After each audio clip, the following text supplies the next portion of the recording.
बिस्मिल्लाहिर्रहमानिर्रहीम। अस्सलाम वालेकुम। प्रियाम रूबरू और मैं हूं मुनव्वर अतीक।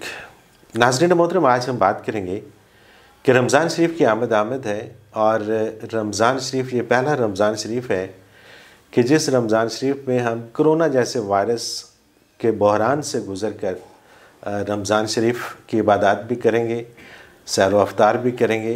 ये किस तरह से करेंगे और क्या ऐसा किया जाए कि रमज़ानुल मुबारक जब गुज़रे, ईद का सूरज तुलू हो, तो हम ईद की खुशी के साथ साथ कोरोना से निजात की खुशी भी मना रहे हों। इसी हवाले से बात करेंगे और हमारे साथ मौजूद हैं सैयद मोहम्मद उस्मान नूरी साहब। आप सजादा नशीन हैं सादा शरीफ गुजरात के, चेयरमैन हैं बैनुल मज़ाहिब अमन कौंसल और बहुत हवाले हैं वैसे तो आपके तारुफ के। मे हॉस्पिटल वेलफेयर सोसाइटी के भी आप फाइनेंस सेक्रेटरी हैं और बहुत सारे हवाले हैं। बहुत शुक्रिया हज़रत जी, आपने हमें वक्त दिया। सबसे पहले तो मैं अमूमी तौर पे एक सवाल हर एक से ही आजकल करता हूँ, तमाम मकातब फ़िक्र से मैं चाहता हूँ कि एक इसको ब्रेनस्टॉर्मिंग के तौर पे हमारे सामने कोई चीज़ आ जाए कि जो कोरोना मुसल्लत है पूरी दुनिया के ऊपर, इसको हम क्या कहेंगे? इसको हम आसमानी कोई आफत कहेंगे जो हमारे गुनाहों के नतीजे में हम पे आई है? इसको हम कोई इम्तिहान कहेंगे कि जिससे हमें गुज़रना है? कोई ऐसी बात कहेंगे कि हमने हमारे किसी मुनसिफ ने किसी को भेजा, अंदर कर दिया और हम सारे उसकी पादाश में अब अंदर हैं? आपके ख्याल में क्या है ये? बिस्मिल्लाहिर्रहमानिर्रहीम। और भैया, आपने बहुत खूबसूरत सवाल किया है कि इस वक्त ये जो वायरस आया है ये उनकी तरफ से आया है जो अपने आप को बड़ा मॉडर्न और जो समझते हैं कि हमारे हॉस्पिटल और हमारी मेडिसन और हमारे हालात और हमारे लोग जो हैं ये बड़े समझदार, बड़े पाकीज़ा ख्यालात और पूरा वज़न तोलने वाले, अच्छी दवाइयाँ खाने वाले, ये सारे वो लोग हैं। लेकिन इनमें कुछ ना कुछ तो हुआ है, किसी न किसी जगह पे तो कोई कोताही हुई है। बिल्कुल सही बात है। मैं अपने तौर पे समझता हूँ एज ए मुसलमान कि हमसे कोताही हुई है। हमने इस्लाम के उस निज़ाम को छोड़ दिया जो निज़ाम हमको इस दुनिया में रहने का तरीका और सलीका बताता था। हमने लोगों की तरफ तवज्जो देनी छोड़ दी, हमने दीन की तरफ तवज्जो देनी छोड़ दी, हमने गरीब को गरीब नहीं समझा, हमने उनकी मदद करना छोड़ दी, हमने अपने कारोबार में बददयानती, कम तोलना, कम मापना और मिलावट जैसे काम हमने शुरू कर दिए। फिर एक वादा था नबी करीम सल्लल्लाहु अलैहि वसल्लम ने जिस वक़्त अपना ऐलान नबुव्वत फरमाया तो आपने अल्लाह की बारगाह में अर्ज़ की, कहा या अल्लाह मेरी उम्मत की शक्लें ना बदलना, उन पे अज़ाब ना आए, उन्हें इस किस्म का जिनके हमसे पहली कौमें जो थी वो तो तबाह बर्बाद हुई। बिल्कुल तारीख शाहिद है इस पे। बिल्कुल सही बात है। कोई और यकीनन आपकी भी नज़र से ये वाक़यात गुजरे होंगे कि जिस वक्त उन्होंने अपने नबी की बात नहीं मानी, साल हर साल में एक आध बंदा ईमान लाया, किसी का एक भी नहीं लाया, और फिर उन्होंने दुआ की या अल्लाह इनको गर्क कर दे। तो हमारे नबी ने तो ये बात कही, आप तो रहमतुल आलमीन थे ना। बेशक। हमने कहा मेरी उम्मत के चेहरे ना बदलना, मेरी उम्मत पे अजाब ना आए। हम पे वो अजाब नहीं आया। ये तो मैं तो समझता हूँ कि सिर्फ हमें अभी सिर्फ इतना बताया गया है कि अब भी संभल जाओ, वक़्त है। और आप भी देख लें कि हमारे लोगों ने बग़ैर हुकूमती इमदाद के, वो तो अभी 2-3 दिन में शुरू हुई है, इससे पहले तो किसी ने नहीं किया, किसी ने नहीं किया। और ऐसे ऐसे लोग जिन लोगों के बारे में आप भी जानते हैं, मैं भी जानता हूँ, माशरा भी जानता है, लेकिन उन लोगों ने जाकर बहुत सारे ऐसे हमने देखे हैं कि कोई शख्स आया है दरवाजे के आगे उसके सामान रखा और चला गया। उन्होंने दीन की उन तालीमात पे भी अमल किया है। बिल्कुल सही। तो जिस वक़्त हम वापस आ जाएंगे तो मेरा अल्लाह तो हमेशा माफ़ कर देता है। वो तो कहता है मुझे इंसान की वो आवाज़ जिसमें वो तौबा करता है और मुझसे कुछ मांगता है, वो आवाज़ मुझे सबसे अच्छी लगती है। क्या बात है, बिल्कुल सही बात है। अच्छा, ये जो आपने जिक्र किया कि ज़ाहिर बात है कि जिनको हम अपना आइडियल मान बैठे थे और जो ये कहते थे कि हम सुपर ताकत हैं और हमारी मर्ज़ी के बगैर पता नहीं हिल सकता, वो बातें हो रही थी। फिर सुपर पावर के तब्दील होने की बातें हो रही थी, पावर ट्रांजैक्शन की बातें हो रही थी कोरोना से पहले। फिर मेरा जिस्म मेरी मर्ज़ी की बातें हो रही थी। फिर कश्मीर के अंदर लॉकडाउन करके वो फ़ख्र महसूस कर रहे थे। इसी तरह से हम भी ये समझ रहे थे कि पता नहीं ये जो चाइना हमारे साथ आ गया तो अब हमें भी कोई नहीं हिला सकता। हमारी भी नज़रें अल्लाह से हट के तो चाइना की तरफ ज़्यादा हो गई और पूरी दुनिया के अंदर ही कुछ ऐसा सिलसिला चल रहा था कि मैं देखता हूँ कि अगर कोरोना से पहले मैं अगर जाके थोड़ा सा स्टडी करता हूँ और उस वक्त के हालात को मैं जहन में लाता हूँ तो मुझे पता चलता है कि ये बात हो रही थी कि जी अब तो ऐसे हमने साइंस ने इतनी तरक्की कर ली है कि अब कोई बंदा मरेगा नहीं। अब तो हम मतलब इंसान के जो सेल हैं उनको हम वो तक़वियत दे देंगे कि इंसान दोबारा से जवान हो जाएगा। मतलब इस सतह पे पहुंच चुके थे।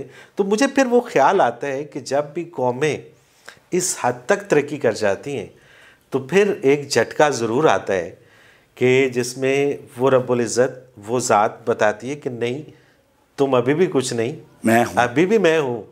तो आप क्या समझते हैं कि ये वही झटका है? और अगर ये वही झटका है तो इसके बाद क्या हम समझ पाएंगे इस झटके को? और उसके बाद का जो एक माशरा होगा, कोरोना के बाद का जो एक माशरा होगा, उसमें क्या इंसाफ का बोल बाला होगा? क्या उसमें हम तोल पूरा करेंगे? क्या उसमें हम किसी का हक नहीं मारेंगे? क्या कोई ऐसा इन्वायरमेंट बनने जा रहा है?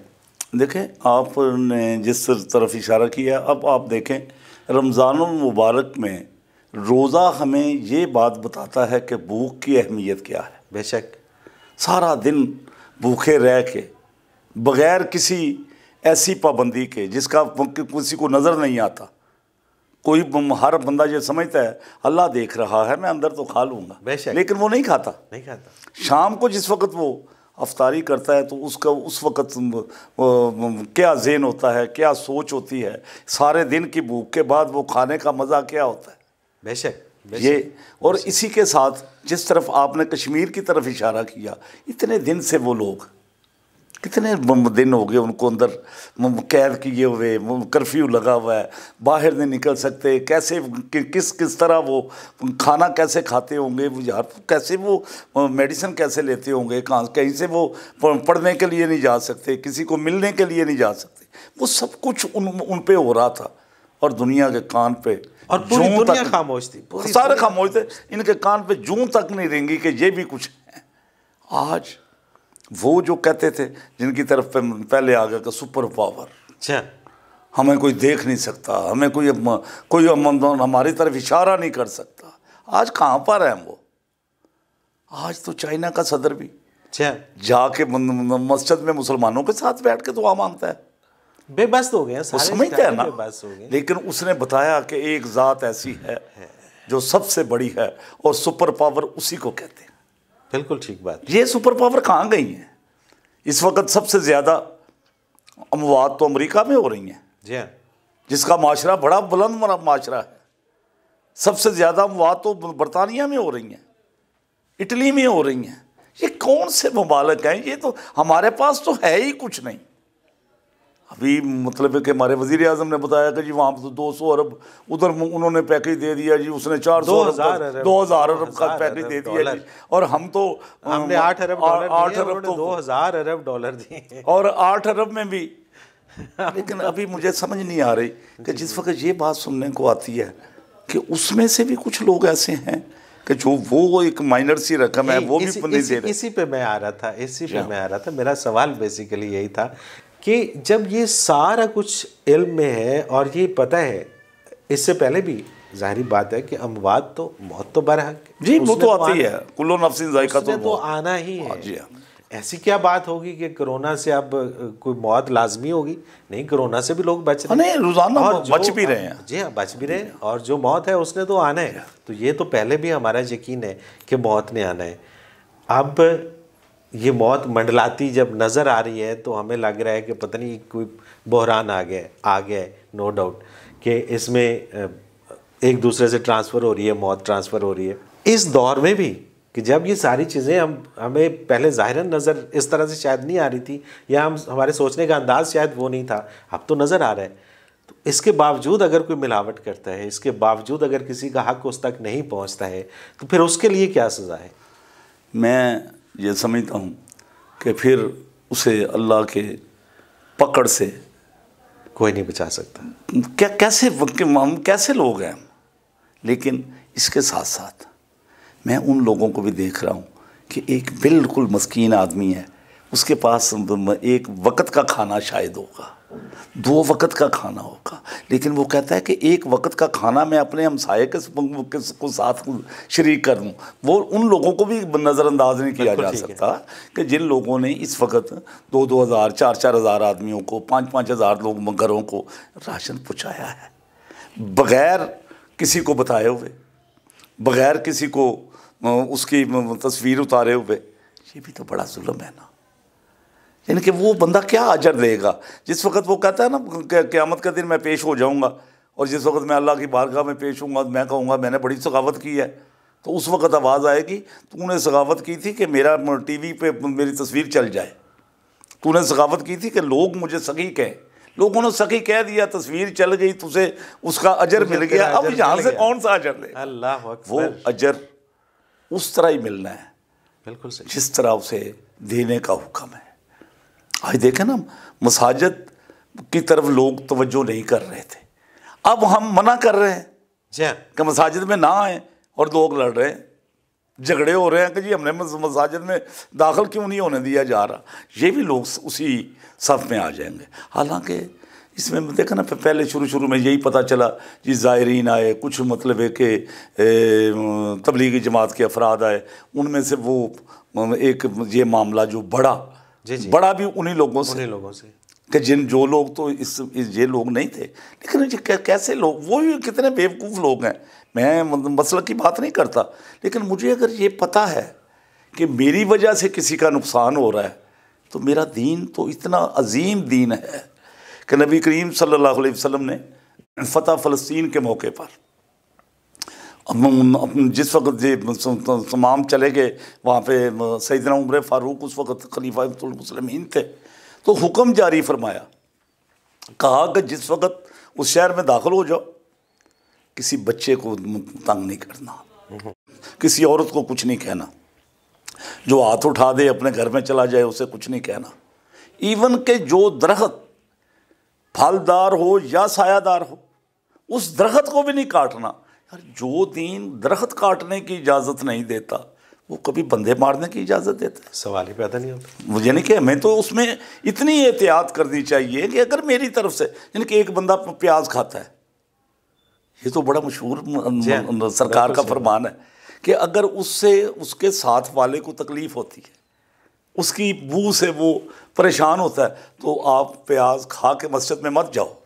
बेशक बेशक। अगर इतना महफूज दीन है हमारा, सुभान अल्लाह, और इतनी महफूज हमारी एहतियातें हैं, तो फिर इसके बावजूद हमें ऐसी बात कर तो आनी ही नहीं चाहिए सामने। और फिर वो लोग ज़ियारात करके आए हैं, वहाँ पे उन्हें क्या हुआ क्या नहीं हुआ ये एक अलग इशू है।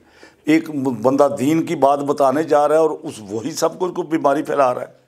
भाई ये बात सोच लेना, अगर मेरी तरफ से ये बात हो रही है, अगर लाइल्मी में हो गई है तो अल्लाह ताला माफ़ फरमाए।